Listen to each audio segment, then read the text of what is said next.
Our imaginations have created monsters since the beginning of time.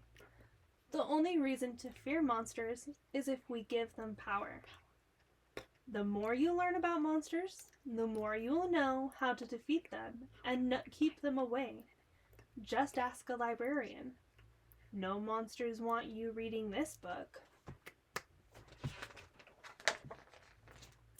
The first place kids expect to find a monster is in the closet. The second place is under the bed. These are common mistakes. No self-respecting monster will hide in such obvious places. If you happen to find a monster in the closet or under your bed, it will be a very pathetic monster. If you order it to fetch you a snack, it will probably make you a peanut butter sandwich and pour you a glass of milk.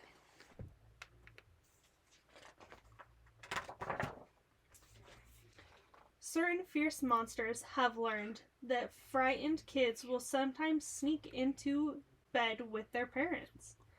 So these clever predators hide under the parents' bed where nobody thinks to check.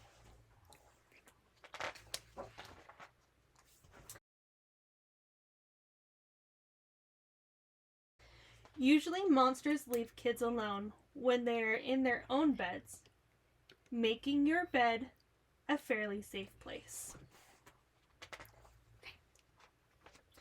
Monsters like dirt and grime. If a monster could just between two kids, it would usually eat the filthy one.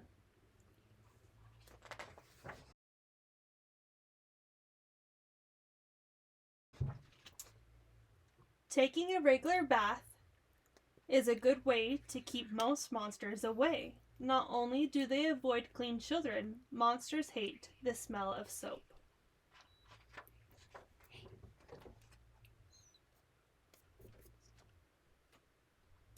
Foul breath is like a perfume to a monster. Kids who remember to brush and floss their teeth every night usually survive to be teenagers. Monsters often strike when you are not paying attention.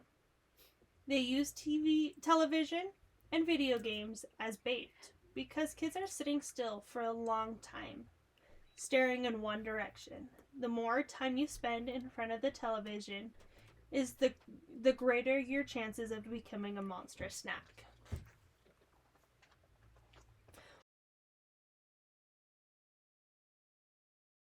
One good way to keep monsters from launching a surprise attack against you is to keep your room clean. Monsters love to hide in a messy room. If there are toys and clothes all over the floor, you are in a perfect position to be ambushed by a monster.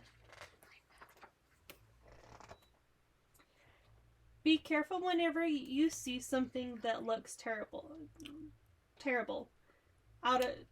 out of place. For example, if you find a wonderful birthday cake sitting at the edge of a swamp, it is probably a monster trap.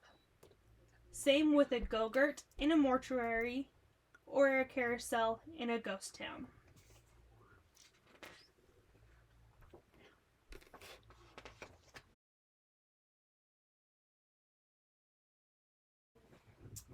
Some kids are afraid of clowns. This is a natural instinct because a lot of monsters look just like clowns. How can you tell a good clown from a bad clown?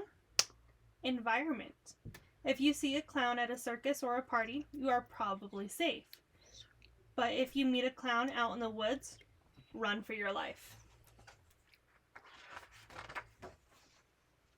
Dressing up like a monster is a good form of camouflage.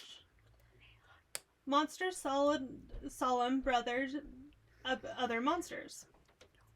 The safest day of the year from a monster attack is Halloween, which monsters think is a big parade in their honor.